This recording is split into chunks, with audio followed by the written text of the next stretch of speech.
ಅಲಗು ಸಾಹಸಿ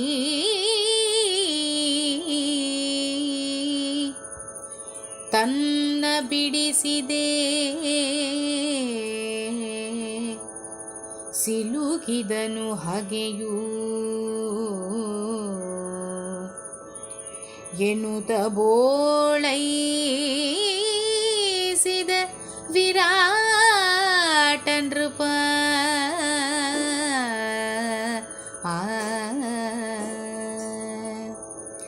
ಬಳಿಕ ಯಮನಂದನನು ಬಿಡಿಸಿದ ಕಲಿಸು ಶರ್ಮನನು ಇರುಳುಗಾಳಗದೊಳಗೆ ತುರು ಮರಳಿದವು ಗೆಲಿದರು ಪಾಂಡುನಂದನರು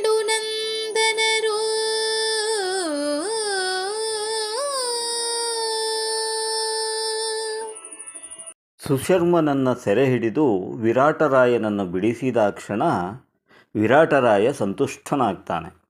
ಒಲಲ ಮೆಚ್ಚಿದೆನಯ್ಯ, ನೀನೊಬ್ಬ ಪಾಕಪ್ರವೀಣ ಅಂತವಷ್ಟೇ ನಾನು ಭಾವಿಸಿದ್ದೆ, ಆದರೆ ಯುದ್ಧದಲ್ಲೂ ಪ್ರವೀಣನಾಗಿದ್ದೀಯ, ಮಹಾಸಾಹಸಿಯಾಗಿದ್ದೀಯಾ.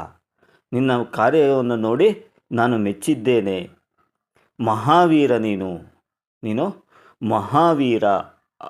ಅಲ್ಲಿ ಅಲಘು ಅಂದರೆ ಸಾಮಾನ್ಯ, ಅಸಾಮಾನ್ಯ ಅನ್ನುವ ರೀತಿಯಲ್ಲಿ ಅಲಘು ಎನ್ನುವ ಪದವನ್ನು ಬಳಸಿದ್ದಾರೆ.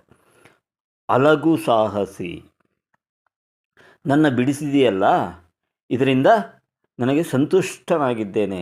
ಸುಶರ್ಮನನ್ನು ಸೆರೆ ಹಿಡಿದೆಯಲ್ಲ, ಯಾರು ನನ್ನ ವಿರೋಧಿಯಾಗಿ ಇಲ್ಲಿ ಬಂದು ದನಗಳನ್ನು ಹಿಡಿದರೋ ಅಂತಹ ಸುಶರ್ಮ ನನ್ನನ್ನು ಬಂಧಿಸಿದಾಗ ನನ್ನನ್ನು ಬಿಡಿಸಿ ಅವನನ್ನು ಬಂಧಿಸಿದೆಯಲ್ಲ, ನಿನ್ನ ಕಾರ್ಯವನ್ನು ಮೆಚ್ಚಿದ್ದೇನೆ ಅಂತ ವಿರಾಟರಾಯ ಹೊಗಳ್ತಾನೆ. ಆನಂತರ ಅಲ್ಲಿಗೆ ಬಂದಂತಹ ಧರ್ಮರಾಯ ಭೀಮರಿಗೆ ಅಂದರೆ ವಿರಾಟ ಮತ್ತು ಒಲಲರಿಗೆ ಸುಶರ್ಮನನ್ನು ಬಿಟ್ಟು ಬಿಡಿ ಅಂತ ಹೇಳಿ ಅವನನ್ನು ಬಿಡಿಸ್ತಾರೆ. ಕಾರಣ ಇಷ್ಟೇ, ಸುಶರ್ಮನನ್ನು ನಾವು ಬಂಧಿಸಿ ಎಲ್ಲಾದರೂ ಪುನಃ ವಿರಾಟ ನಗರಿಗೆ ಕರೆದುಕೊಂಡು ಹೋದರೆ ಯಾರು ನಮ್ಮನ್ನು ಗುರುತಿಸಲಿಕ್ಕೆ ಬಂದಿದ್ದಾರೋ ಅವರನ್ನೇ ಮತ್ತು ಹತ್ತಿರಕ್ಕೆ ಸೇರಿಸಿಕೊಂಡ ಹಾಗಾಗ್ತದೆ ಎನ್ನುವ ಉದ್ದೇಶದಿಂದ ಸುಶರ್ಮನನ್ನು ಬಿಡುವುದಕ್ಕೆ ಹೇಳ್ತಾನೆ. ನಮ್ಮ ದನಕರುಗಳೆಲ್ಲ ನಮ್ಮ ಹಟ್ಟಿಗೆ ಗೋಶಾಲೆಗೆ ಬಂದು ಸೇರುವ ಈ ಸಂದರ್ಭದಲ್ಲಿ ಇವರನ್ನೆಲ್ಲ ಕರ್ಕೊಂಡು ಹೋಗಿ ಏನು ಮಾಡೋಣ, ಅವರನ್ನು ಬಿಟ್ಟು ಬಿಡಿ, ಅವರು ಮಾಡಿದ್ದು ಅವರು ಅನುಭವಿಸಲಿ ಎನ್ನುವುದಾಗಿ ಕಂಕನಾಮಕನಾದಂತಹ ಧರ್ಮರಾಯ ವಿರಾಟರಾಯನಿಗೆ ಮತ್ತು ಒಲಲನಿಗೆ ಹೇಳ್ತಾರೆ.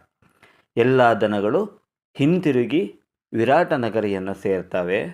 ಪಾಂಡವರು ಅಂದರೆ ನಾಮವನ್ನು ಬದಲಾಯಿಸಿಕೊಂಡು ವಿರಾಟ ನಗರಿಯಲ್ಲಿ ಇರುವಂತಹ ಪಾಂಡವರು ಜಯಶಾಲಿಗಳಾಗ್ತಾರೆ.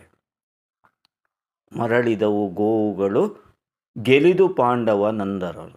ಅಲ್ಲಿ ಪಾಂಡವರು ಅನ್ನೋದನ್ನು ಸೂಚ್ಯವಾಗಿ ಇರುವಂತಹ ಹೆಸರುಗಳನ್ನು ಬದಲಾಯಿಸಿಕೊಂಡು ಅಲ್ಲಿ ಕೆಲಸದವನರಾಗಿ ಇದ್ದಂತಹ ಪಾಂಡವರನ್ನು ಉದ್ದೇಶಿಸಿ ಹೇಳುವಂಥದ್ದು. ಆ ರೀತಿಯಾಗಿ ಗೋವುಗಳನ್ನು ಹಿಂಪಡೆದುಕೊಂಡು ಬರ್ತಾರೆ. ನೀವೇ ಅರಸುಗಳಿನ್ನು ನಿಮ್ಮಯ ಸೇವೆಯಲಿ ತಾನಿಹೆನು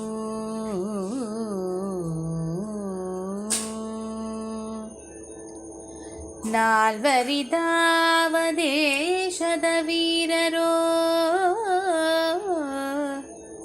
ಕಂಕಾದಿ ಭಟರು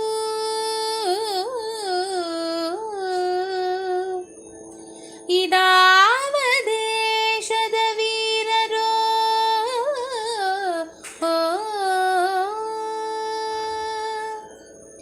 ಎನ್ನುತ್ತ ಆ ವಿರಾಟನು ನುಡಿಯೇ ಸನ್ಮಾನಾವಲಂಬಕ್ಕೆ ತುಷ್ಟನಾದೆನು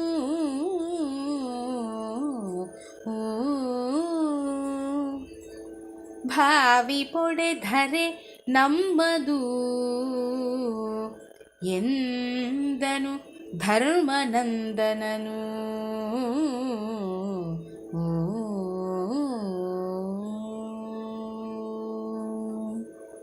ಆಗ ವಿರಾಟರಾಯನು ಮುಂದುವರೆದು, ನೀವೇ ರಾಜರುಗಳು, ನನ್ನನ್ನು ಆ ಸುಶರ್ಮನನ್ನ ಸೋಲಿನಿಂದ ತಪ್ಪಿಸಿದ್ರಲ್ಲ, ಅವನ ಸೆರೆಯಿಂದ ಬಿಡಿಸಿದ್ರಲ್ಲ.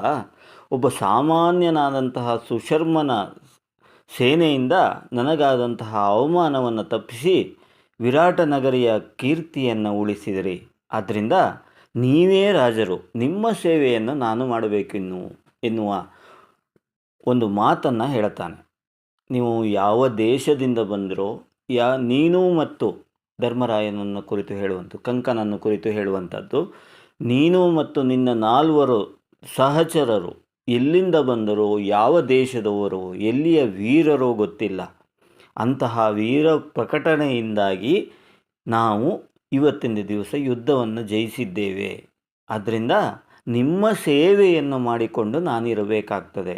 ಅಷ್ಟು ಕೃತಜ್ಞನಾಗಿ ಕೈ ಮುಗಿದು ಹೇಳ್ತಾನಂತೆ ವಿರಾಟ ರಾಜ.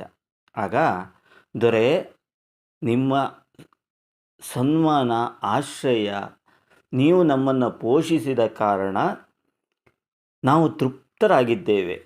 ಇದರಲ್ಲಿ ನಮ್ಮ ಕೆಲಸವನ್ನು ಮಾಡಿದ್ದೇವೆ. ನಮ್ಮ ಸೇವಕತನವನ್ನು ಮಾಡುವ ನಿಟ್ಟಿನಲ್ಲಿ ನಾವು ಸೇವೆಯನ್ನು ಮಾಡಿದ್ದೇವೆ ಅಷ್ಟೇ ಹೊರತು ಇದರಲ್ಲಿ ಬೇರೆ ಏನಿಲ್ಲ.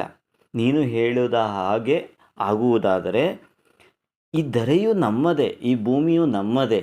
ಅಂದರೆ ನಾವು ಭೂಸುರರು ಎನ್ನುವ ರೀತಿಯಲ್ಲಿ ಧರ್ಮರಾಯ ಹೇಳುವುದು. ಈ ಭೂಮಿ ನಮ್ಮದೇ ಎನ್ನುವ ರೀತಿ ನಗುತ್ತಾ ಹೇಳ್ತಾನಂತೆ. ಇದು ಭೂಮಿ ನಮ್ಮದೇ, ನೀನು ಯೋಚಿಸಬೇಡ, ನಾವು ಎಲ್ಲಿರ್ತೀವೋ ಅದು ಭೂಮಿ, ಆ ಜಾಗ ನಮ್ಮದು ಎನ್ನುವ ಅಭಿಮಾನದಿಂದ ಇದ್ದರೆ ಎಲ್ಲವೂ ಚೆನ್ನಾಗಿಯೇ ಇರ್ತದೆ. ಆದ್ದರಿಂದ ನಾವು ಅಷ್ಟನ್ನೇ ಮಾಡಿದ್ದೇವೆ ಎನ್ನುವುದನ್ನು ಕಂಕನು ಹೇಳ್ತಾನಂತೆ.